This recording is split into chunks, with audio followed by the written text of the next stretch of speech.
माँ, ये रही रामेश्वरम की 2 टिकट। आप दोनों को हम सभी की तरफ से विवाह की 50वीं सालगिरह पर छोटा सा गिफ्ट। रामेश्वरम। अचानक मिले गिफ्ट से मैंने हैरानी से अपने बेटे वरुण को देखा।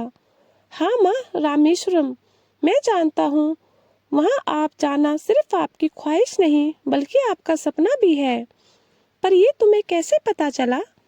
रामेश्वरम का नाम सुनकर मन में कुछ खटक गया। आप नहीं बताएंगी तो क्या हमें पता नहीं चलेगा माँ? बेटी राधिका ने उत्तर दिया। माँ, हम जानते हैं आप दोनों ने अपने जीवन में हम सभी के लिए, हमारी खुशियों के लिए कितना त्याग किया है। अब आप लोगों को खुशियाँ देने की बारी हमारी है। खूब कराइए रामेश्वरम। और फिर अब तो मौका भी है, दस्तूर भी। आखिर विवाह की 50वीं सालगिरह है, इससे अच्छा मौका और क्या होगा? वरुण ने राधिका का साथ दिया। फिर भी बताओ तो सही, आखिर तुम दोनों को पता कैसे चला? मैंने बच्चों को बोलते हुए नवीन की तरफ देखा। अरे पापा ने कुछ नहीं बताया। ये तो सस्पेंस है माँ, सस्पेंस। ओफो, आप आम खाइए ना, पेड़ क्यों मत गिनिए। रामेश्वरम, हम अकेले रामेश्वरम जाकर क्या करेंगे? और फिर परिवार के बिना कैसी सालगिरह? अरे बच्चों, ये उम्र परिवार के साथ बिताने की है या फिर अकेले, इसलिए सालगिरह तो हम परिवार के साथ ही मनाएंगे। रामेश्वर, हम फिर कभी चले जाएंगे। क्यों गायत्री? वरुण की बात बीच में काट कर नवीन बोलकर मेरी तरफ देखने लगे। मैं बस इतना सा उत्तर दिया। नवीन की बात सुनकर मन में कुछ दरक सा गया। माना सालगिरह जैसे उत्सव बच्चों और परिवार के साथ मनाना अच्छा है, पर फिर कभी करते करते तो उम्र बीत गई ना नवीन। अब जिंदगी ने मौका दिया है तो चलो ना घूमने। तो क्या हुआ अगर हमारी उम्र हो गई है तो? क्या इस उम्र में घूमना, साथ समय बिताना गुनाह है? परिवार के नाम पर तो सब कुछ स्वाहा कर दिया। सपने, ख्वाहिशें, उम्र, अपना यौवन, सब कुछ। क्या कुछ पल जिंदगी के हम एक दूसरे के साथ नहीं कर सकते? बुढ़ापे में ही सही, अगर ईश्वर ने वो पल जीने का मौका दिया है तो उसे जी लेने दो नवीन। मुझे भी तो जीवन में कुछ पल हमारे लिए चुराने दो। मना मत करो, मुझे मेरा सपना पूरा कर लेने दो ना, क्योंकि नवीन, जिंदगी ना मिलेगी दोबारा। नवीन की बात सुनकर मेरा अंतर्मन अपने आप से बातें करने लगा। ना जाने क्यों अकेले रामेश्वर जाने की बात सुनकर मन में दबी उमंगें जवान होने लगी थी। बरसों बाद शबनम की बूंदें एक बार फिर से मन को भिगोने लगी थी। उस वक्त मेरे भीतर एक औरत के सपने एक माँ पर भारी पड़ रहे थे। रामेश्वरम के नाम पर मन पूर्व यौवनावस्था में प्रवेश कर गया था। माँ, घर की चिंता आप मत करिए, वो हम संभाल लेंगे। आप बस जाने की तैयारी कीजिए। बहू मेघा की आवाज से मन ख्यालों से बाहर आया। नहीं नहीं, जाएंगे तो सब जाएंगे, वरना कोई नहीं। ये कोई उम्र है अकेले जाने की? लोग क्या कहेंगे? बनावटी लहजे में बोलकर मैंने नवीन की ताल से ताल मिला दी, पर भीतर मन में अकेले जाने की इच्छा और प्रबल हो गई। क्या उम्र दराज लोगों को अपनी मर्जी से अपनी जिंदगी जीने का कोई हक नहीं? अपने सपनों में रंग भरने का कोई हक नहीं? मुंह के निकल रहे और अंतर्मन से निकल रहे मेरे शब्द बिल्कुल भिन्न थे। अभी कुछ दिन पहले बच्चों के साथ बैठकर जिंदगी ना मिलेगी दोबारा फिल्म देखते देखते मुझे भी जिंदगी जीने का, अपने पंख फैलाकर उड़ने का, घूमने फिरने का, सपने पूरे करने का मन करने लगा था। बुढ़ापे में अटखेलियां की सोच और लोक लिहाज ने फिर मन के कदम बांध दिए, पर अचानक बच्चों को इस गिफ्ट से उमंगे फिर उड़ान भरने लगी थी। बहुत बहसबाजी के बाद अंत में हमारा अकेले जाना निश्चित हुआ। मुझे तो जैसे मन में मुराद मिल गई थी। रामेश्वरम जाने का मेरा वर्षों पुराना सपना सच हो रहा था। ये सोच मेरी आंखें नम हो रही थी। देवभूमि रामेश्वरम पहुंचते ही मेरा रोम रोम प्रफुल्लित हो गया। कितनी पवित्र है यहाँ की फिजा, कितना सुकून है हवाओं में। वहाँ की धरती पर कदम रखते ही महसूस हो रहा था। खूबसूरत मनोरम वातावरण, एकदम सरल हरे भरे नारियल के पेड़, निश्चल हवा किसी अन्य लोक के होने की अनुभूति करवा रहे थे। होटल में हमारा कमरा सागर तट पर था। बाहर बरामदे में बैठकर सागर को देखना कितना सुखद था। लहरों की कलकल और दूर दूर तक जाने सागर का फैला आंचल। बचपन से जिस कल्पना लोक को मैंने अपने हृदय में सजाया था, आज वो साक्षात मेरे समक्ष था। अनेकों अनेक लोक कथाएं जुड़ी थी देवभूमि रामेश्वरम के साथ, जिसे अम्मा बाबा बचपन में खूब सुनाते थे। बस तभी से हृदय में रामेश्वरम देखने का सपना सहेजा हुआ था। नहीं जानती थी कि इस जीवन काल में वो सपना भी पूरा होगा। सुबह अपने नित्य नियम अनुसार नवीन टहलने चले गए और मैं चाय के कप साथ सूरज उगते हुए और सागर की खूबसूरती में खो गई। सागर के गर्भ से उगता सूरज और चारों ओर छाई उसकी लालिमा जैसे किसी कवि की कल्पना का वर्णन प्रतीत हो रहा था। चंचल लहरों का संगीत बेहद कर्णप्रिय लग रहा था।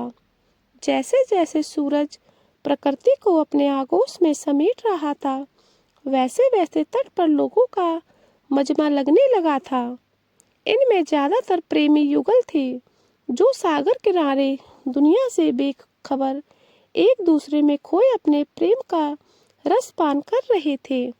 कोई हाथों में हाथ डाले घूम रहा था, कोई आपस में कंधे से कंधे सटाकर गुफ्तगू कर रहा था।